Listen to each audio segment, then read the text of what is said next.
Excellent. I can't actually believe that worked. So fantastic. Great participation. I saw Miles's face as it nearly landed on him. It was so close, so close. Okay, so I was given the brief of talking about 10 things, sort of 10 lessons from 10 years of Firestarter.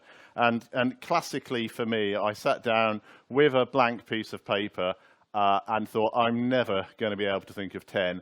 And then before you know it, I was up to about 20. So I had to consolidate a bit. But I've just put 10 things together. It's not the kind of absolute definitive life story, but I think these are interesting things that, as we go through them, hopefully you'll find a little bit inspiring. So off we go. I'm supposed to do my own clicking for this, so 2 seconds.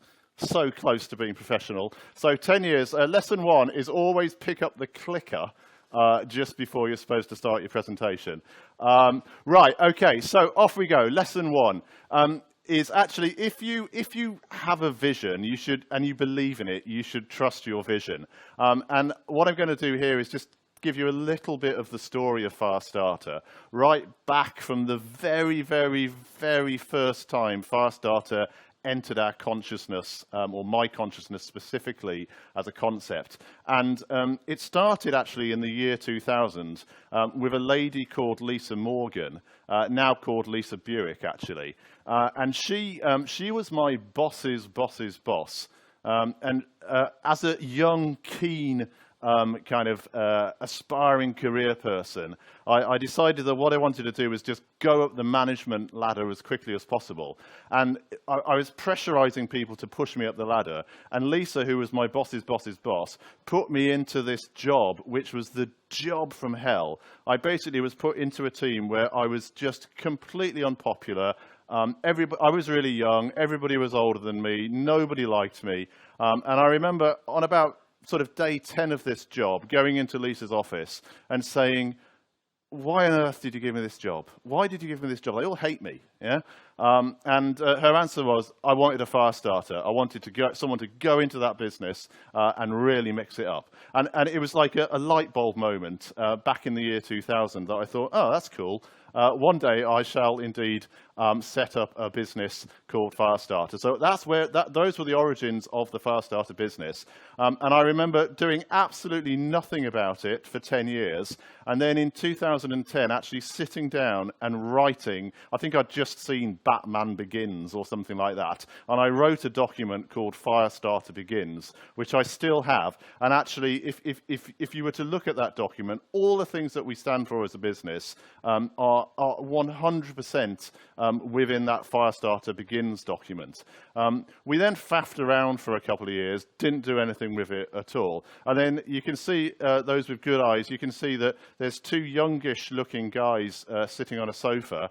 Later on today, you'll get treated to two oldish looking guys sitting on a sofa. But in 2012, my good friend Matt Wheeler and I, for reasons I won't bore you with, we actually got going with the Firestarter entity, and off we went. All these brilliant ideas, lovely vision, complete plan. I knew everything about everything at that point. Like, we were brilliant. We knew it all, and off we went. Cracked on with the journey. By about 2014, 2015, we were messing it up like in super style. You name it, we were getting it wrong. Like losing money, kind of hiring the wrong people, losing clients, doing some really good things, but fundamentally trying to grow too quickly. And I think if you look back to those years, like the lessons from that experience are some of the strongest things that got us to the place that we got to. And probably through the next 3 to 4 years, we absolutely started really deciding, how do you operationalize a business like Firestarter? And by 2019, we were 100% nailing it. We'd got it off to a fine art. We had it absolutely sort of down to a method that seemed to work. And then COVID hit in 2020, and literally, I think most people had this experience at the beginning of 2020, and I was looking at this last night. I looked at some of our billing from the early part of 2020. Everything fell off a cliff. But in the words of Churchill, you should never let a good crisis go to waste. And actually, we did a whole load of things during the pandemic. The forums are a good example. The Firestarter Academy is a good example. Moving to a much broader geographic focus is a really good example that took our business once again to a next level. And actually, it sounds stupid, but if I reflect back now to the Firestarter Begins document that I wrote in 2010, everything that we wrote in that document, we're now living. We just had to go through a whole pain. So I was right all along kind of message feels right. And the ultimate point here is that if you believe in your vision, you should trust your vision. The journey will be bumpy. There's lots of kind of, you know the graphs that you see where it's supposed to be a straight line, but actually it does all of that kind of stuff before it goes up. But if you believe in your vision, you should trust your vision. Long point number one. I'm not allowed to speak so long about the others. Next one, build your network. Dan Thomas, who I don't think is here today, a guy that does some non-exec work for us. But I remember him saying to me once when he was moving from one job to the next, the first thing he did on day one of his new life was make a list of everybody he knew who could be potentially useful for him. Miles, actually, on the call, I've had similar conversations with him.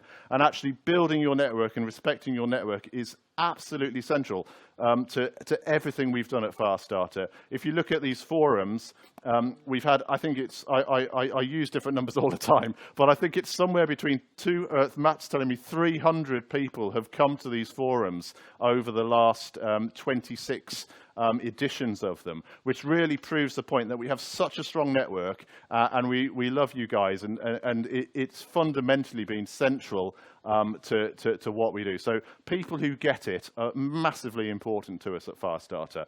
And actually, same kind of principle, actually, lifetime value. So we've learned that lifetime value of our connections and our contacts is much more important than the quick wins. So actually, it's become a central KPI for our business. What is the lifetime value of our clients and our connections? Not necessarily what's going to happen today, but what the longer term potential is. And exactly as it says on the slide, this is a marathon, not a sprint. We're a sales-led business. All of our focus is around supporting businesses grow their sales effectiveness. And one of the favorite things we always say is that pipeline is constant. You always need pipeline. It never goes away. So actually, the network and the connections, absolutely central to everything we do. This one bandied around a lot, to like cash is king. I think we've learned this as we've gone through, that actually to keep the lights on you need cash, but also to grow a business you need cash. And you should never take your eye off the ball. I think perhaps coming from larger corporate backgrounds, which I did, Matt did, most of our people did, we never had that perhaps exposure to cash pressures in business. And amazingly, whilst we spend a lot of our time sharing best practice with growing organizations and organizations trying to specifically take themselves to a next level, and people learn a lot from us. We've also learned a huge amount from our clients about the way that SMEs and smaller businesses actually have to function to power through. There's some crazy stat about the number of businesses that don't survive 2 years or 5 years. So I think I always have amazing respect for entrepreneurs, which brings me on to my next point, which entrepreneurs are street fighters. It's amazing. Like the people on the call here, I can pick people off, and this is what I've learned, that it's survival, it's growth, it's progress at whatever the cost is, it's resilience, it's moving forward, it's risks, it's the dark hours, it's the if I'm halfway through hell, I'm going to keep going, and like it's amazing to see. You can always tell the people who've got the drive to do it, and you can actually always tell the people that haven't. So another thing that happened about probably 6 or 7 years ago, we wrote a really interesting piece of thought leadership. Actually, for business owners who were trying to get to a point where they would remove themselves from the dependency that was on them as business owners. And the underlying principle was, ironically, that to do less as a business owner, you're probably going to have to do more first. So that massive lesson that actually, if you're going to drive growth in your business, if you're going to resource up your business, if you're going to fund the next stages, then probably as the business owner and as the business leaders, you're going to have to put some hard yards in. You're going to have to carry what you need to carry to fundamentally fund what needs to happen next. So really interesting lesson. But of course, ultimately, it's about team. And building a team as quickly and powerfully as possible. And today we're really lucky. We've got lots of the Firestarter team here. Pretty well everybody that's ever been in the Firestarter team. That sounds terrible. I'll rephrase that. Everybody who's been in the Firestarter team has been amazing. Yeah, we've really never had any weak links in our history, or if we have, they haven't been a weak link for very long. And actually, our values, which you can just about see on the screen here, have endured all the way through our history, which again, I guess, speaks to the culture. I wouldn't expect you to be able to read the small print, but if I was doing a Firestarter Wheel of Fire at some point soon after this thing, I might be remembering at least one of these values. But clarity, action, accountability, independence, and fun. We love having fun, and these values are key. And I think we've been having our quarterly team meeting these last 2 days, and my immense sense of pride of what our people do continues. And everybody constantly tells me what a great team we have. And I don't know whether there's anybody here who is sort of a Firestarter alumni, ex-employee. The other massive thing we've learned is that typically once somebody has been a Firestarter, even if they move on, they're always a Firestarter at heart. Number 8 is this is an interesting one.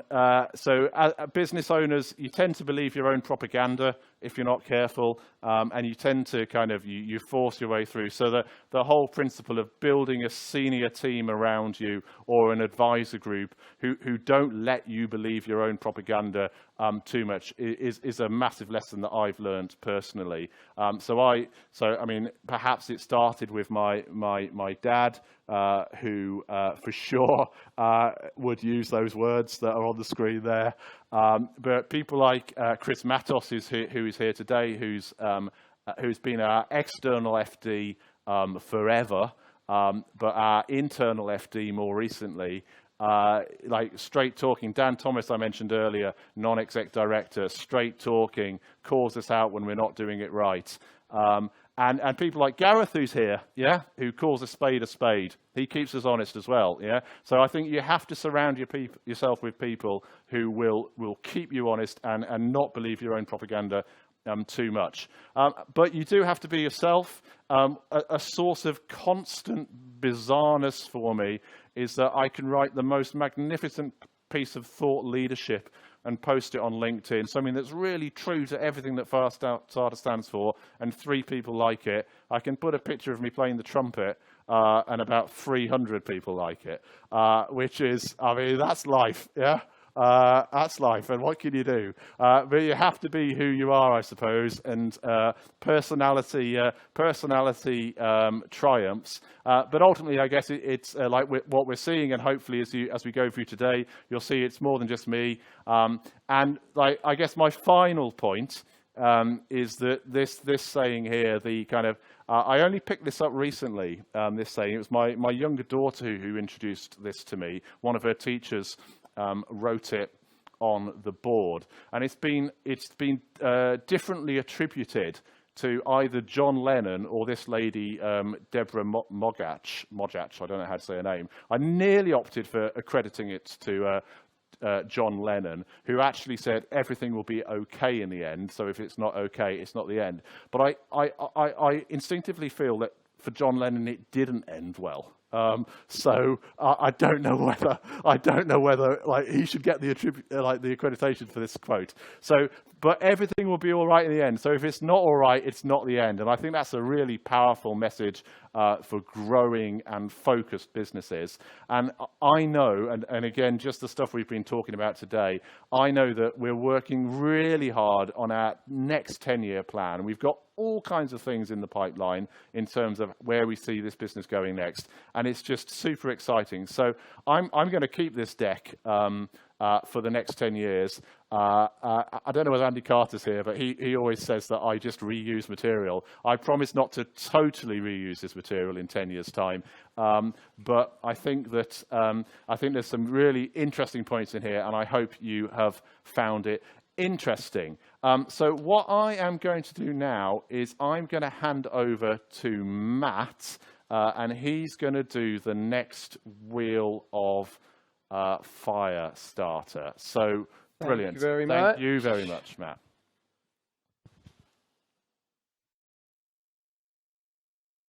Hello. Hi, everybody. Great to see you. Thanks very much, Chris. That was a fantastic presentation there. Shall we do another round of Wheel of Fortune, or even Wheel of Firestarter? So I knew I was going to get that wrong.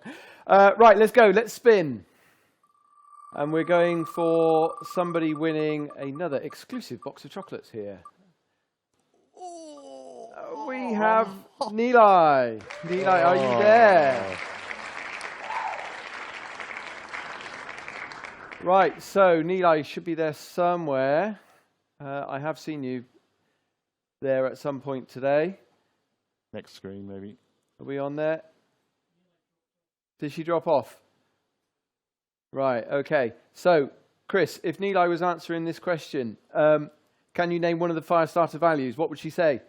I suspect she would say fun, Matthew. Fun. I think she'd be right with that one. So, agree, yes, there's a big round of applause there, and she wins a prize. We'll tell her about that later. I don't win a prize, no? No, you don't win a prize. Okay, fine. Okay, let's spin again. This time we are spinning for a nice bottle of champagne. And we have Razvan. Razvan, are you there? Miles, you're so close every time. Hey, Razvan, great to see you. Great to see you, Matt. All I was going to say is it's going to someone who doesn't even drink alcohol. Right. In that case, then, let's switch it around a little bit. Why don't we give you the hamper this time, and the next person can win the champagne? How does that sound? That's very thoughtful of you, Matt. Okay, right. But you got to answer the question right first. Oh. First of all, what instrument does Chris play? He blows the trumpet. It's the trumpet he plays. He certainly does. Well done. Congratulations. Right. And the third spin for this round. Let's go again. This time we are going for the champagne.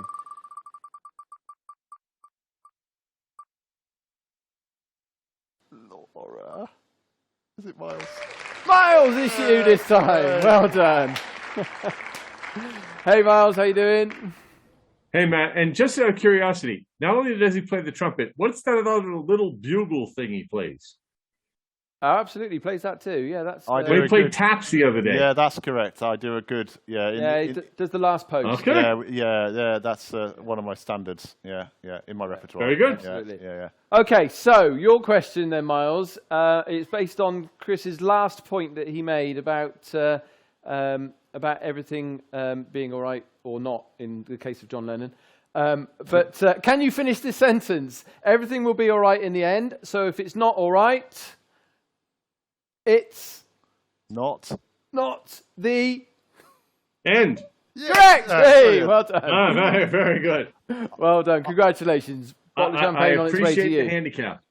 Coming across. I will give you your champagne when you're in London. Yeah. Outstanding. Yeah. Perfect. Fantastic. Okay, we've got one more round of Wheel of Fortune to come a little bit later. That's going to be after our guest speaker has been on. So, without any further ado, I'd like to give you a really good treat actually this evening, because our guest speaker has rowed across the Pacific Ocean as part of a team of Ocean Sheroes, and actually broke the world record for that. And she's going to tell you all about that story and what she's been up to since as well. So she is now a motivational speaker. She's a health and wellness coach. She's a founder and ambassador for a startup called WeShop. So he's done lots and lots of amazing things. So please welcome Purusha Gordon. Hi, Purusha. How are you? Hello. Thank you very much for having me here, Matt. Thank you. You're most welcome. You're most welcome. Really looking forward to hearing what you've got to say. So, Good. the stage is yours. Thank you very much. Thank you. Hello, everyone, and thank you very much for inviting me to be part of the 10-year anniversary celebration for Firestarter. So I'm Purusha Gordon. I'm 44. I've got 2 children, and 10 years ago, I was suffering with postnatal depression. And last year, I was part of a women's team that rowed across the Pacific Ocean, breaking the world record. Something I never thought in a million years I was even capable of. So where did it all begin? Well, here I am with my 2 boys. I suffered for 4 years with postnatal depression after the birth of my first son. And when you have your child, your very first child, any of you who are parents will know that it is the most incredible gift. But I couldn't enjoy it at all. And I was in poor health. I was 5.5 stone heavier than I am today. And I was living on cigarettes, coffee, and sugar. I couldn't enjoy my children, and I couldn't enjoy every day. And I became this person that was being defined by this depression. And there was one morning on a cold January when I was stood outside having a cigarette and a coffee, and it was 10 minutes before the children were due to wake up. That was always my sacred little time in the morning. And of course, they woke up early. And I remember my heart sinking and thinking, this is not how life should be. I shouldn't be feeling sad that the children are waking up and have taken my time. I should be excited to share the day with them. And it was in that moment that I knew I had to do something about my depression, and I had to do something about my health. So I checked myself into a detox. And I went away for a week. I learned about food, nutrition, the power of rest, how to manage stress. I quit sugar, I gave up cigarettes, and I stopped drinking coffee overnight. And it was those little small steps that started to take me on this journey to better health. I started exercising. I fell in love with being outside and being in nature, running, jogging, walking, and just having that time that I could actually ring fence as my own without the children around and just have time to have it with my own thoughts, that little bit of self-care.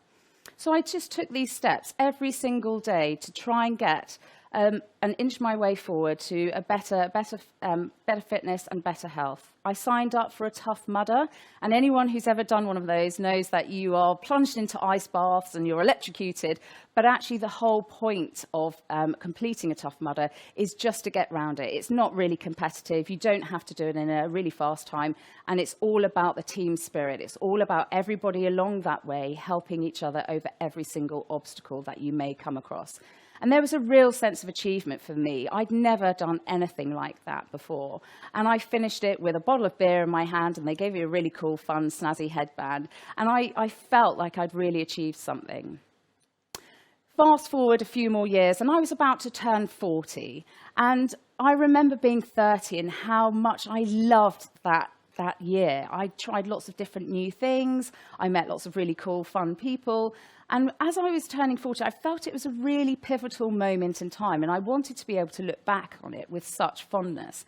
So my husband suggested to me, rather than having a big party, which is over in one night and then you're just left with a stonking hangover the next day, he said, well, why not try 40 new things and in 1 year? Well, I couldn't even think of 40 things to put on a list. So I reached out to all of my friends, and they started to add all these things to the list.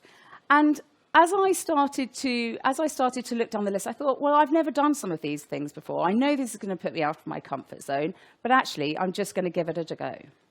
So when I turned 40, I did one new thing every 9 days, and some of them were small. I tried some snails, but then there were some bigger things. So I did a bungee jump, I wing walked, I was a model for a life drawing class, which completely put me out of my comfort zone. All of a sudden, I was having to unveil a body that I really hated and this person that I really hadn't liked for so long.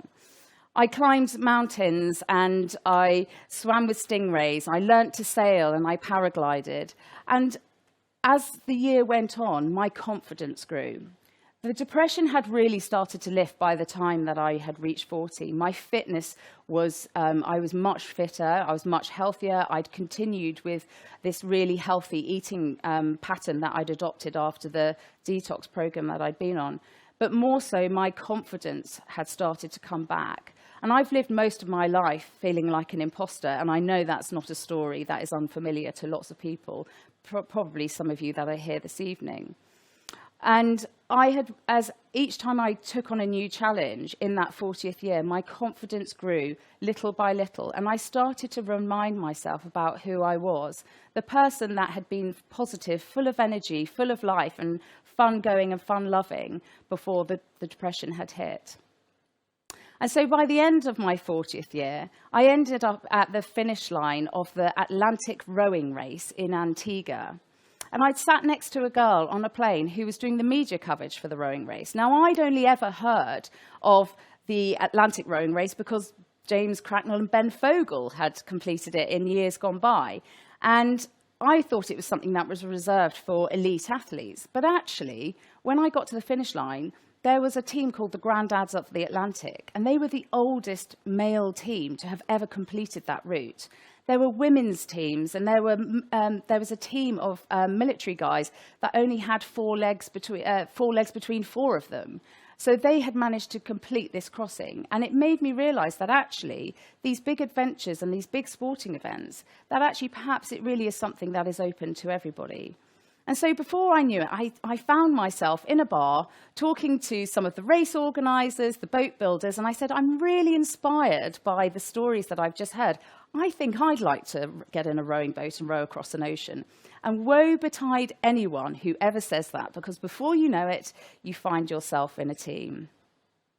So fast forward to the summer of 2021, and this here is the Golden Gate Bridge in San Francisco, which was the start line for the Pacific crossing.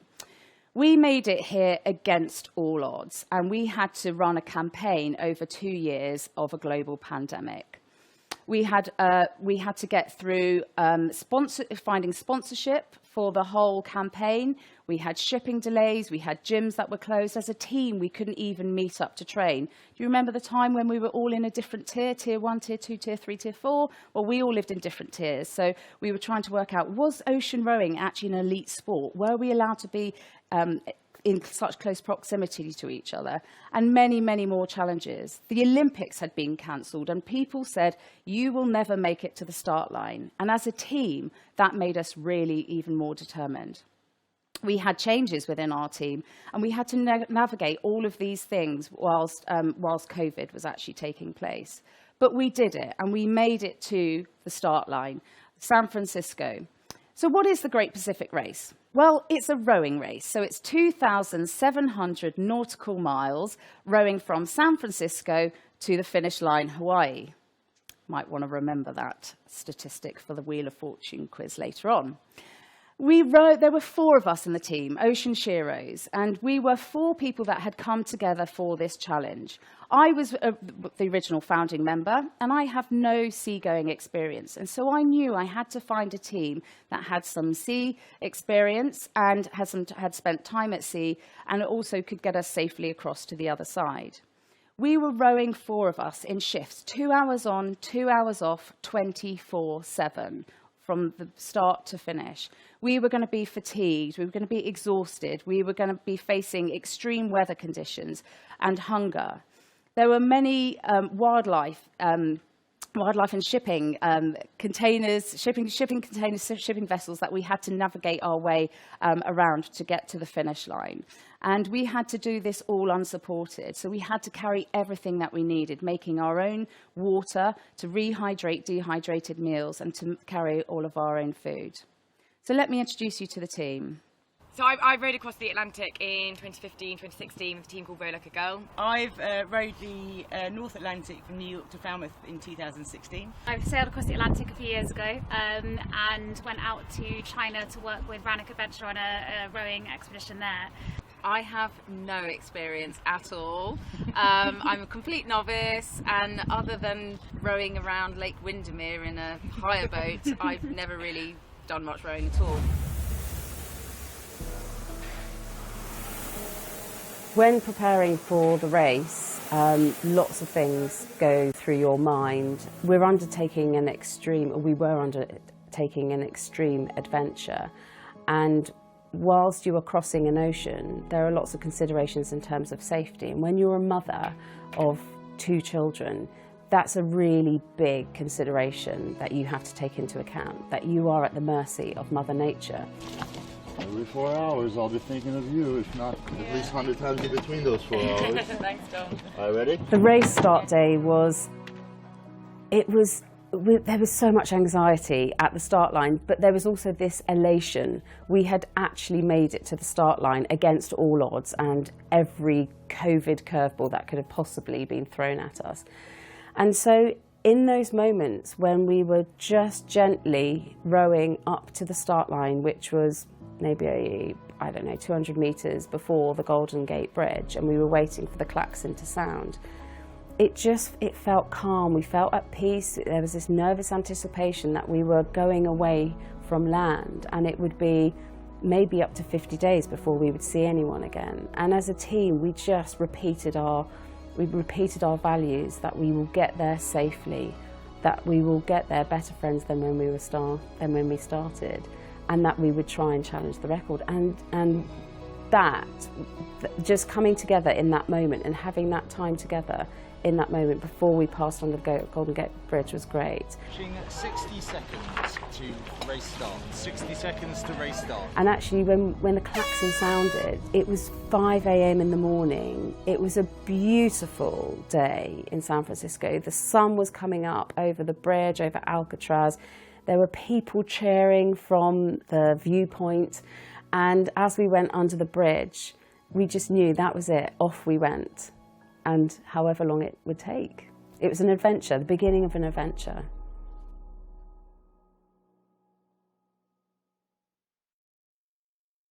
And so there we are. It looks pretty serene, doesn't it? But actually, we were in for quite some extreme weather, which you can see here on the slide. But I just want to come back to what I talked about in that video, and those were our values. So we'd spent time, because we couldn't get out and train on the water in the UK, we'd spent time really talking about what our expectations were for the row, what our expectations were for each other. And we came up with our values. And number one was safety. We had to make sure that nobody was washed overboard or nobody was really injured. And we all arrived in Hawaii safely together as a team, as a 4. Second was that we would get there better friends than when we started. And then third was the record. And people say to us, well, why didn't you put the world record? Surely everybody wants to be in the Guinness World Record books and you want to chase the record. Isn't that what all these elite athletes do? And for us as a team, we asked ourselves the question, what would it feel like if we got to the end, we got to the finish line, and we had achieved the record, but we had missed the journey, we had missed the experience, and that we weren't friends? Only 60 people had ever crossed this stretch of water, 9 of which were women in the past. So we knew we were doing something that very few people had done. More people have climbed Mount Everest and been into space than crossed the Pacific Ocean. So for us, it was really important that we got there better friends than when we started. And when you see some of the footage later on and you see some of the images, you'll see that we actually achieved that goal. And I truly believe that because we prioritized friendship, it changed our dynamic on the boat. It meant that we were kind to each other, that we were loving and considerate. And in those times when we really needed each other, we were there for each other. And as a result, we beat the record, which was previously 50 days, and we arrived in 35 days. So we beat it by 2 weeks. And I put that down to our team values of being kind to each other. You can see here on the screen, this was the start of the race, and we were in for some pretty extreme weather. I was seasick solidly for 4 days. I couldn't hold down water, and I most certainly couldn't hold down food. I was hallucinating because I was taking all sorts of seasickness medication, which wasn't working. And so this is where our value of friendship really stepped in, and the team decided at night, when I was really fatigued and really being sick, that they would take over my night shift. So I would row during the day, but I couldn't row at night. So I would miss 2 shifts. This meant that they were then adopting a 3-hour on, 1 hour off rowing shift pattern. So they were putting themselves under fatigue and extreme stress. But what happened is when I recovered by day 4, I had some anti-nausea medicine that did the trick, and just takes time when you're at sea to rebalance. It meant that I could take on some of the jobs and really support them too. When I said yes to taking on this challenge, I genuinely didn't know it was going to be this hard at all. I'm missing my family.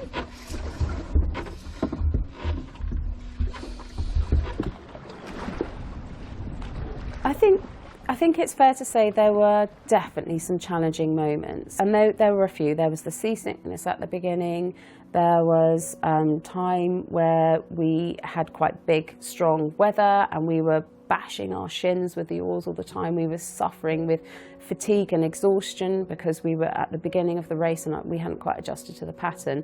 And then there was things like getting news from home that actually all the borders were closed and there was going to be nobody for us there at the finish line. When you have nights like last night, it makes you question why you're actually here when your family's missing you. And anyway, it was really difficult. Sleep deprivation completely plays with your mind. You are hallucinating, you are exhausted, you're fatigued, you're hungry, all of those things. And so in those moments where perhaps somebody else was low, somebody else in the team would be firing on all cylinders and they would be able to support that person through the journey. Hey, I got you a present. Oh, yay! The lion leaps forward, she takes the bar. She shoots, she scores, yeah, she's awake, woo! It also makes you realise that with being in close proximity to others, that you really have to make sure that you are honest about everything, because any sort of friction needs to be resolved really quickly. And I think it's amazing how sometimes there are those conversations that you don't really want to have in life because maybe they're a little bit awkward, that you find when you're out on the ocean, you just have them because it's better to get the air clear. That's how we operated as a team. And it's in those moments where somebody was really struggling, somebody was really low, somebody got bad news from home, that somebody was ill, that somebody else was able to come in and to support them and to coach them through. So I talked a little earlier before that video about the kindness culture that we adopted on our boat. And this is something that I talk when I go into schools about, really how important it is to adopt a kindness culture. So there was a study done not so long ago by a scientist called David Hamilton into the power of kindness and how one random act of kindness can go on to impact 125 people. Because that one random act of kindness to that one person makes the recipient feel better, but it also the person who's given that random act of kindness feel better. And that person is more likely to go on and be kind or kinder to 5 more people, and those 5 people then go on to another 5 people, and so on. And so we didn't have 125 people on the boat, there were just 4 of us. But rather than really weighing ourselves down and putting energy into the squabbles that we were having because somebody hadn't cleared away the food packets or somebody was 5 minutes late for a shift, we switched it around and we always thought about what is it I can do for that person? What else is it I can do for another team member? And it was that culture of kindness that we curated that made us a really strong, cohesive team and made sure that all our energy and all our effort was going into rowing and it was going into getting us to Hawaii as quickly as possible. You can see here from this picture that we experienced some pretty big weather and pretty big waves. And when this photo was taken, the support yacht had come to visit us. And later that night, we actually had to deploy what's called our parachute anchor because myself and Mary had been washed off our seats by a big wave that had taken my feet from out of my trainers, left them in the footplate, and had pinned me against the back of the cabin and had nearly washed Mary overboard. Now, we were attached all the time to the boat, so there was no chance of us actually being separated from the boat. There was also a chance as night was falling that we were at risk of capsizing. And when you capsize, you're putting yourself at risk, your equipment at risk. And so we made the call to deploy what's called our parachute anchor. And this, for my teammate Bella, who I was sharing a cabin with, was the most terrifying night.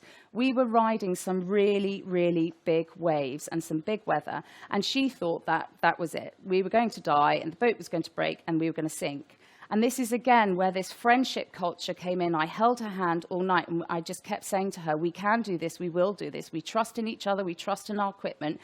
We trust that we've deployed all of the equipment in the right way that we were supposed to, and we trust in the boat and us as a team. And it was those team values that really we kept repeating to each other over and over that got us through the night. And can you believe it? This is what happened the next day. This was the weather, and this shows you how Mother Nature is completely in control of our planet. This was one of the most beautiful days we had ever experienced on the ocean. The sun came out, we could dry out all of our clothes, our sodden cabins. We put the speaker on and we played some tunes for the first time on the boat. Everybody got a chance to really dry out and feel better. And it was pretty slow going, but it almost didn't matter because it gave us that moment that we just needed to, having had 10 really tough days of being cold, wet, tired, hungry. It gave us that time to just pause, reflect, and know that actually nothing really lasts and things do pass. The halfway moment. How's everyone feeling? Yeah. Yay! Come on, the Hawaii! It's been tough, but we're getting there. Yes! Our boat was so tiny, 8.5 metres long by 1.5 metres wide. And 4 of us, 4 adults, have to live in that space. We cook, we clean, we wash, we sleep, we row. And so life is almost primal, and it's very much back to basics. You are heating water so you can prepare your food by rehydrating dried meals, and then you're sleeping in a cabin that is airtight, so pretty hot during the days the closer we got to Hawaii. And so life on board, you're in very, very close proximity. And so the things that you really learn about that is, 1, we don't need as many things in life as we think we do. 2, the simplicity of life is something really to be admired and to be enjoyed, because you don't have excess things, you don't have excess distractions. You just live a life of rowing, sleeping, eating, and then you repeat every 2 hours. And so there's something that's very meditative and very peaceful about living in an existence like that. This is what I love the most about the row, the simplicity of life on board. We live in a world where we're more connected than we've ever been before, but we're also more disconnected than we've ever been. We live our life in technology, just as we are doing here this evening. And what I loved about the row was this real opportunity to disconnect from everything, the craziness and the busyness of life on land. We had a satellite phone and we could ring home once a day and I could speak to my children. But other than that, it was pretty tricky. It would take us about an hour to send one photo or a very small video clip. And so really it was just us. And what happened is when you step away from all the technology and the emails and the inboxes that you have across the various social media platforms that we have and all the noise that's been generated, we felt that we really got to connect and live life together as a team. Now, when we reached halfway, we knew that we were in sight of getting the world record. And not only could we beat the women's world record set at 50 days, but we had a chance of really beating the men's world record, which is 39 days. But anything can go wrong. And I always think it's the same in a business. You have your eye on the prize, but you have to keep putting one foot in front of each other. And for us, it was one oar stroke, day after day, one shift, then rest, then another shift, then rest. anything could go wrong for us. If our water maker broke, for example, that would be game over, because we wouldn't have enough water to be able to survive, to to hydrate our food, or for us to drink. So we had to make sure that even though this record was in reach, we had to think about what were the little things that we could do, what were those little steps that we could take every single day to make it better. This photo here is taken from our last night. It was July 4th, and we were coming into Hawaii. So we had already passed some of the Hawaiian Islands, and as night fell, all the fireworks were going off. So that was an amazing experience for us. We knew we had enough water to get to the finish line. We knew we were in reach of land, and we knew that we were going to get the record. So somebody had packed some glitter. We refashioned some of our clothes by chopping up T-shirts with knives, and we put headbands on, and I made some canapes out of some of the leftover snacks. And this was our chance before we hit land to really celebrate as a team. And I always think it's really important when you are managing teams or you are part of the team that you take those moments to really celebrate how far you've come. And we talked about what our favourite days were on the ocean and how far we had really come as a team. This is one of my favourite photos, and it's the moment we reached the finish line and we were given the British flag and we wrapped ourselves up in it. For us, we got the world records, but for me, certificates hang on walls, but it's memories that last a lifetime.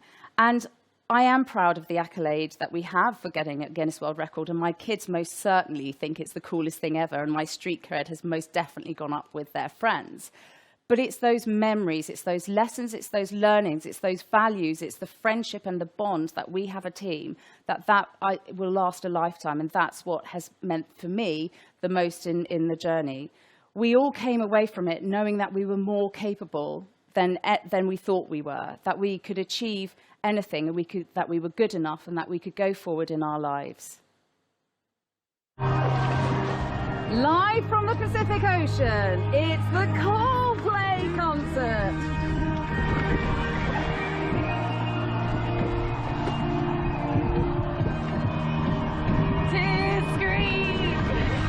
I think the interesting thing about taking on a challenge such as this is that one surprises oneself that actually how much more capable than we think we are, and how much more resilient than we think we are.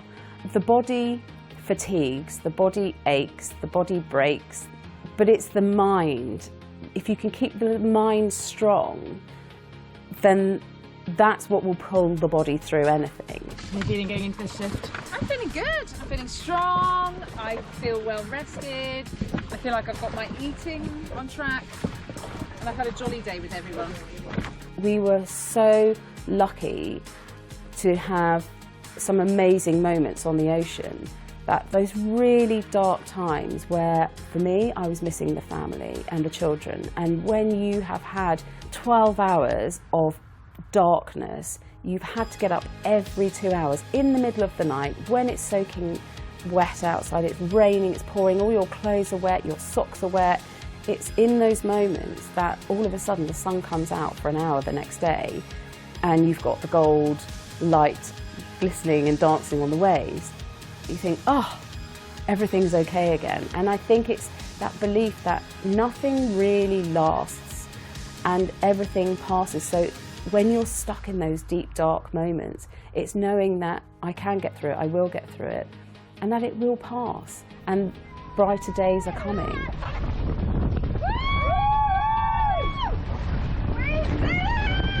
I do genuinely believe that a lot of things are possible in life. What stops us often is that fear of failure, or that fear of not having the courage to be able to see it through. Face that fear and say, I'm going to do it anyway, and I'm going to achieve it. And however I get there, it might be on the path least trodden in life, but that's okay. Because ultimately, if you want to succeed at something in life, you have to go for it. You have to be brave, you have to say yes, and you have to have the courage to believe that you can.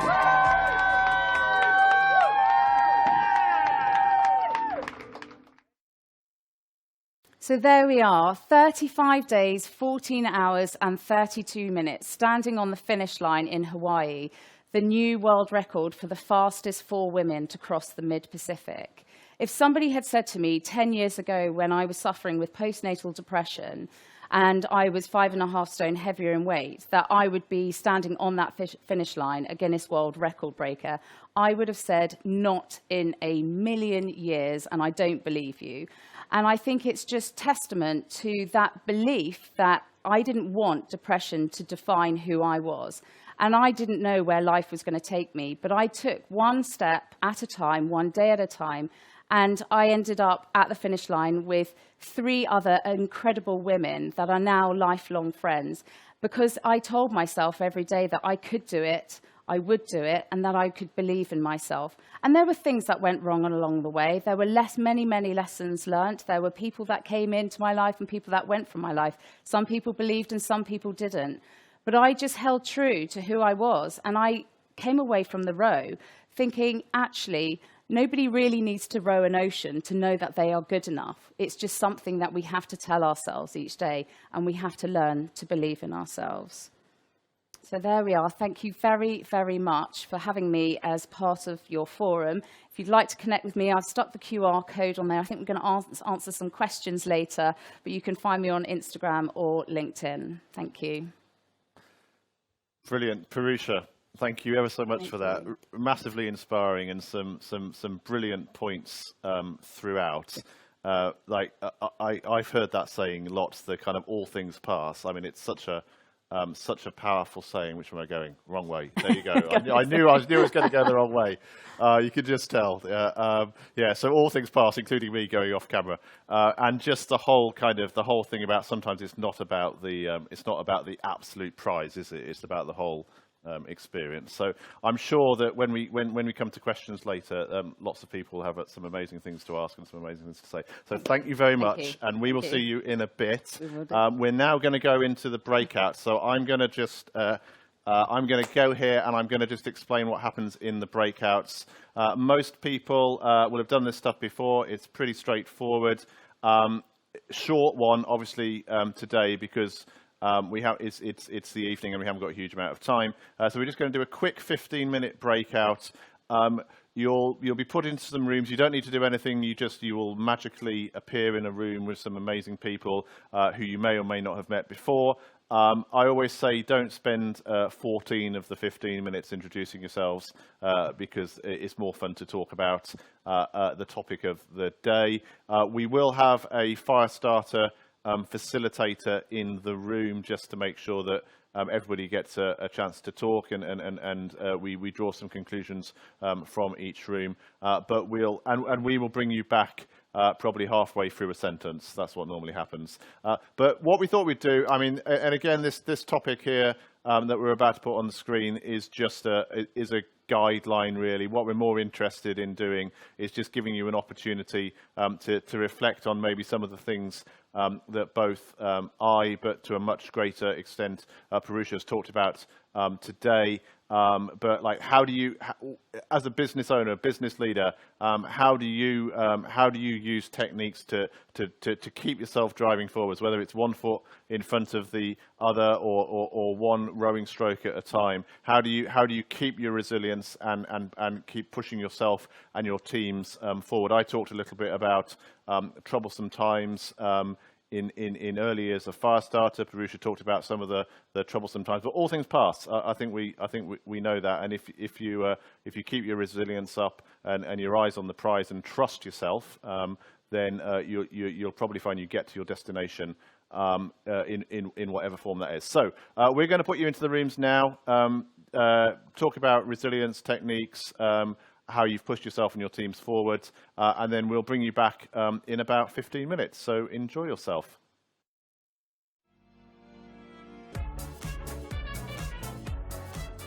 Hi everyone, hope you had a good time in your breakouts.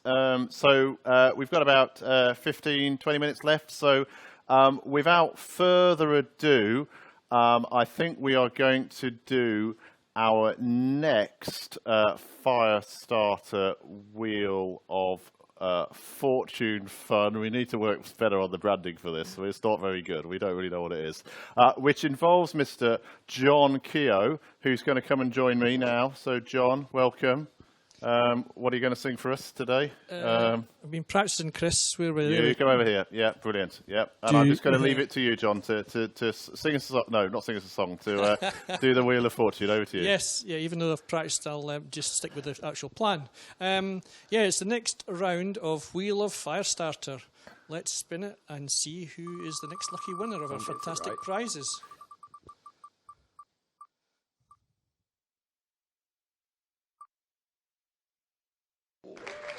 And the winner is Craig Wiltshire. Congratulations, Craig. You also have to answer one of our really tough questions.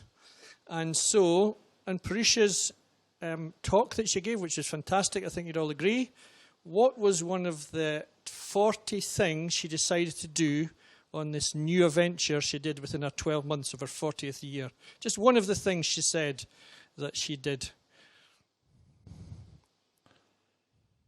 Oh, you're on mute. 40 things. 40 things. There was something like, was it something like flying related, like wing walking or something?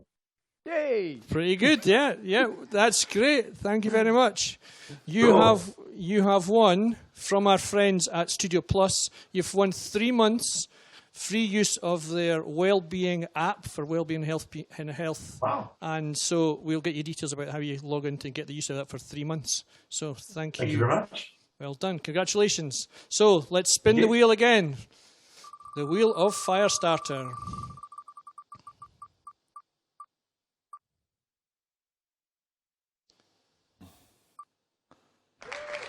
And the winner is Sarah Briers. Congratulations, Sarah. Thank you very much. You get to answer one of our questions. The question is, Purusha talked about her voyage, and where did it start and where did it end? Where did she start her voyage from and where did she finish at? It started in San Francisco at the Golden Gate Bridge and ended up in Hawaii. That sounds right to me. Congratulations, Sarah. Yeah, you have won also free access to one of Studio Plus's app for 6 months.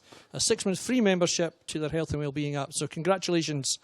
Well done. Thank you very much. The final spin of the Wheel of Firestarter. The winner is Chris Ludwig. Congratulations, Chris. Yeah, you're a lucky winner as long as you get one of our tough questions correct. The final question is, to the nearest full day, how many days did it take Purusha to complete the voyage, her rowing challenge? How many days did it take her to the nearest day? Oh my gosh. Shall we give you some options? Yeah. So, was it 30, 35, or 40? Let's go for 40. Or, yeah, just because we're feeling really generous because it's the Firestarter anniversary, we'll let you take one other option, which the middle one sounds pretty good to me. Okay. 35. Yes! 35, obviously. Congratulations, Chris. Well done. You have won. You have won a spot on our Firestarter Academy courses. One of the courses they run in September. You've got a free spot on one of those. So congratulations. I'm sure you'll appreciate it. Cool. Thank you. Yeah, thank you. Thanks for all those who participated in the Firestarter Wheel of Firestarter. Chris, over to you. Great. Brilliant. Thanks, John. So now, here we go. Look at that. Seamless. Right, so now what we're going to do is we are going to welcome Purusha as well to come and join us, have a seat. And here we are. I told you we were going to end up with some me and Matt sitting on a sofa as well. So Purusha, thank you for making it look far more interesting. Far more interesting than me and Matt just sitting on a sofa. So what we're going to do, you can see Matt's got his laptop. He has got various bits of feedback from the rooms. And I think what we should do is we should just have a little bit of a chat as to what's happened and see what people are saying, and then just get some people involved. Yeah, so info is still coming in from the rooms, actually. So before we go to the chat, Purusha and I were just having a quick chat whilst you guys were all in your breakouts about just the use of technology and getting back into normal life. And actually what Purusha has a sort of really fascinating stat that I thought would be really good to share with the group, actually. So Purusha, do you want to share what you shared with me earlier? Yes. So one bit I didn't share in my story was that as we were coming into Hawaii, we'd already passed some of the islands. It was July 4th. We had all the fireworks going. But it also meant that we picked up signal. And I was using my phone as an iPod, so I had all my music on there. And I was just lining up my playlist to before one of my night shifts. And as I switched on my phone, I had 1,492 WhatsApp messages that had come in as we got signal. And my heart absolutely sank when I saw that. So one of the things that I've done since I've got back is I've turned off every single notification on my phone. And the reason being is that red is one of the most addictive colors. And those little badges, those little round red icons that you have on your phone, every time you pick up your phone, on average, it takes us 23 minutes to get back to the actual thing we picked up our phone to do, because we can get so distracted by all those red icons, and we can end up going down a little rabbit hole. So that's one of the things that I've done. And now Matt's been at the recipient end of me not being very good at responding to messages, because I only choose to go into the apps as and when I'm ready to. So that would be one of my top tips if you feel overwhelmed by technology, is to turn off all the badges and switch your phone off when you go on holiday and dig out the old disposable camera instead. We got there in the end, though, didn't we? Yeah, we did. I'm here. I don't do notifications either. I'm the same. I have 0 notifications on my phone, just as a point of principle. And as people know, I won't look at my phone until I've had a cup of tea in the morning. That's my rule as well. I won't get anywhere near my phone until I've had a long, slow cup of tea. Right, Mr. Whistler. And just a question that's just come in from Gareth, actually. He wants to know if you've managed to stay off the coffee. Yes, I haven't had coffee for 10 years. Wow. This bundle of energy is no coffee. Excellent. Right, go. Fantastic. Okay, and right. Sugar, no sugar either. So from the rooms then. So we have Laura Bradley, who has a little story about a nagging voice at 3 o'clock or something like that, which sounds very intriguing. So could we hear from Laura? Here she is. We love Laura. Hello, Laura. Hello. Hi, Chris. Hi. Purusha, just before I start, I just wanted to say thank you so much. That was really, really inspirational. I wasn't able to take all of it because I had to take, I wasn't able to hear all of it because I had to take a phone call. But I came back and I came back towards the end, and my goodness, I had tears in my eyes. Oh. Tears in my eyes listening to you talk and watching the footage. So, absolutely huge congratulations. What an achievement. So, yeah, thank you for that. So we were just talking about resilience in our room, and I was just sharing something that was shared with me as a sort of technique to banish some of those that little voice in your head that appears at 3 o'clock. There is a little voice. That is the little voice. Yeah. It is asking for snacks. You wait one second, sweetheart. We've just got to finish this story. So 3 o'clock in the morning, when I tend to wake up, and I have, if there are any periods of unease or, anything that's going on that I get worried about in the business or, life, anything really, it always seems to come to me at 3 o'clock in the morning. But somebody shared this technique with me, which actually really works for me. So the idea being that you tell your voice in your head to go away and to come back a bit later. So the idea being that you schedule it. So you schedule time in your day to deal with your anxiety or your worry. And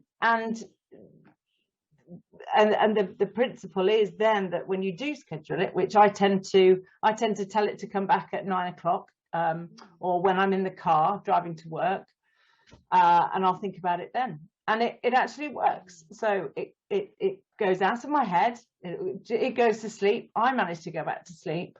And in the morning at 9 o'clock or whenever I'm driving to work, I'll say, right, okay, come on then, where are you? And we kind of go through it, and I'm much more able to tackle whatever it is. And usually it's never as bad at 8:30 or 9 o'clock in the morning as it felt at 3 o'clock when I woke up in the darkness. So yeah, that's my top tip for being resilient and dealing with that little voice in your head. Dealing with 3-year-olds is something completely different.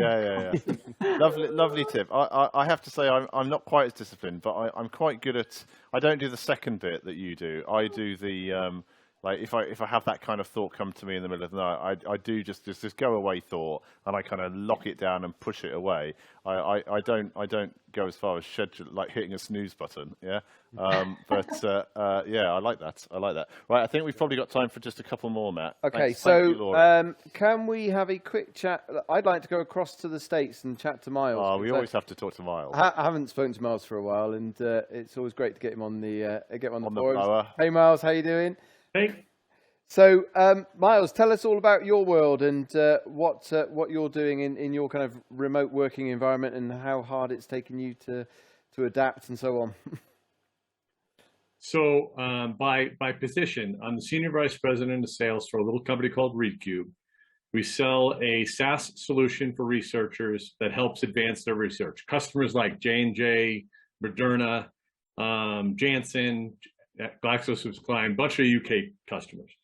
Now, so that's what I do. But for all my life, I've run large teams, 65, 85 people on a team. And here I am all alone in Evergreen, Colorado. So and if I may, I've got a prop. Nothing as neat as what Purusha was talking about, but I try really hard to enjoy the journey, remain curious, keep my perspective, understand my sphere of influence here in Evergreen, Colorado. Okay to feel, prioritize self-care. It is beautiful here.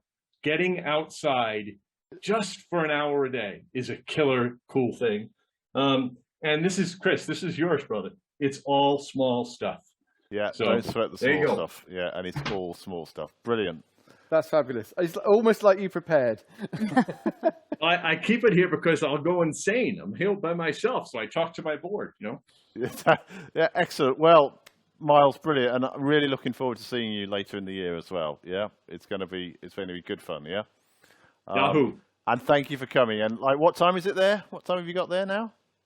11:30 in the morning. Excellent. So I don't know whether you will join us with a drink. Maybe you will. Maybe you won't. Of course I will. Good Absolutely. man. Love it. Right, Matt. One more. Thanks, Miles. Let's have a chat with Sarah Briers, who is actually, I think, might be coming to her very first forum. So first experience of this, but great to see you, Sarah. Thank you for joining us. Good to see you. And yeah, you've got some interesting points about your team and working in COVID environments and how that's sort of kind of helped you adapt and all of that kind of stuff. So yeah, well, it was a really interesting question that you posed, because as soon as you asked it, I thought, I don't think I have any resilience techniques. And then when I thought about actually how we did deal with and get through the most challenging period of COVID, it was actually not dissimilar to Purusha's kind of second value about being kind to each other, and actually the talking to each other and checking in on each other, and realizing that all of us needed that, and that, you know, at a board level, working really well in sharing the process of making decisions, but also just caring about each other and taking a moment to regularly check in.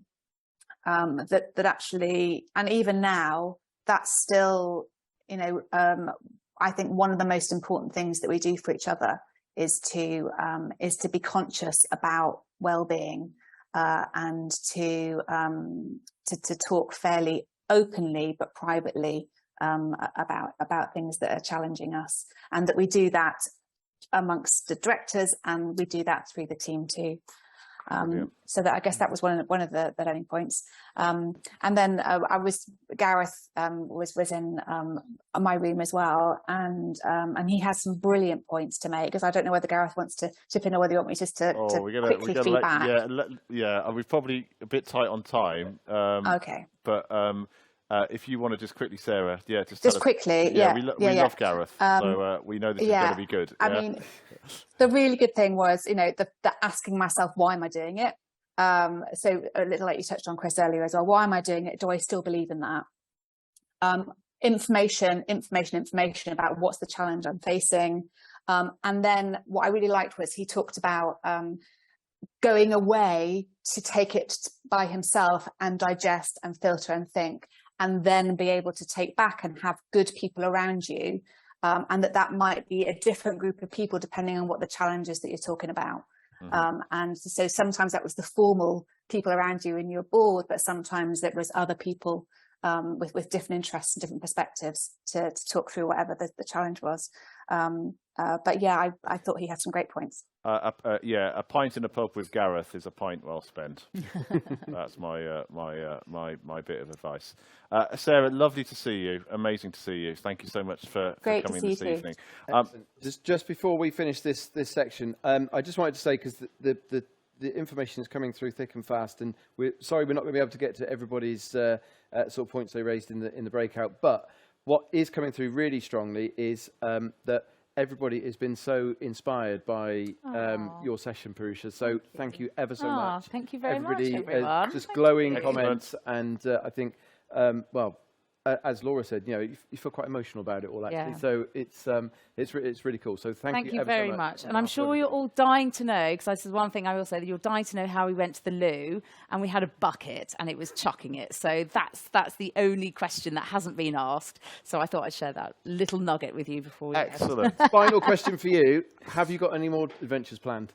No, and this is the question that I get asked all the time. And the reason being is because I'd have to really work out my real why. Why am I going to do something else again? And I think when you see people take one adventure after another or one challenge after another, quite often it's they're seeking something in life. And I think the lesson for me that I learned from this adventure was that actually I am enough, and that this imposter syndrome that I've lived with for so long is just not relevant, and I need to remind myself that I'm enough. So if I want to do something else, I think it would be definitely to get away from those WhatsApp messages and notifications, but I'd have to really think long and hard about why I was really doing it. So nothing planned at the moment, just trying to lead a simple life, which is pretty tricky in itself. Brilliant. Well, thank you once more, Purusha. Thank you. Thanks for having me. No, absolutely amazing. So just before we have a final toast, we've just got Mr. Adrian Danks, who's just going to tell us a little bit about something we're involved in at the moment, which may be of interest to people. So, Adrian, over to you. Thank you, Chris. I just quickly wanted to talk about the Help to Grow program. For those who are unaware of it, it's a 12-week training program that's open to businesses in the UK. It's been developed to help you develop your own bespoke growth plan. It is grouped around live case studies, one-to-one sessions, mentoring support, and as I say, runs for 12 weeks. Normally this sort of training is £7,500, but because it's funded by the government to the tune of 90%, it will only cost you £750. Locally, the courses are being run at Gloucester Business School. We have the pleasure of delivering them on their behalf. In fact, our first cohort, Chris and I did the last session with on Tuesday of this week, and we're halfway through another. But we did have places coming up in the next cohorts starting September. So if you think that might be interesting to you, your business, or someone in your team, then please check it out or contact us. Thank you. Excellent, thank you. And this is a big government program. I think the objective is to put something like 30,000 businesses through it in the 3-year period. So last year, this year, and next year. So people, with the exception probably of Miles, who is probably slightly too far away, everywhere in the UK, this Help to Grow program is running. It is really good. It is, so if you know people who you think would be could benefit from it, then just Google Help to Grow, and you'll find a course near you. So we're pretty well done, people. So yeah, absolutely. We're pretty well done now, people. So all that remains for me is just to thank you all for coming. To thank Purusha again. Behind the scenes, we had the excellent support of the Red Blaze and USS team, which is Paddy, Seb and Hannah. So thank you so much for making this run so smoothly. All errors were entirely ours, not theirs. So they're the professionals, we definitely are not. So thank you guys for all your efforts. And of course, thanks to the Firestarter team as well. So we would now just like to hopefully raise a toast to celebrate our 10 years, Purusha's great achievements. And hopefully if you have a glass, good man, Mr. McNamee, I love it. Yeah, if you have a glass with you. We also have a very funky cake, which, Danny, I don't know whether you can just spin it slightly. So it's on LinkedIn. I just saw a LinkedIn post. There you go. Firestarter logo. This is the moment where typically somebody would drop the cake. So cheers, everybody. Thank you so much for coming. Thank you much for all your support. Here's to the next 10 years, and we'll see you soon. Cheers. Thank you. Brilliant. Cheers. Bye. Bye. Bye.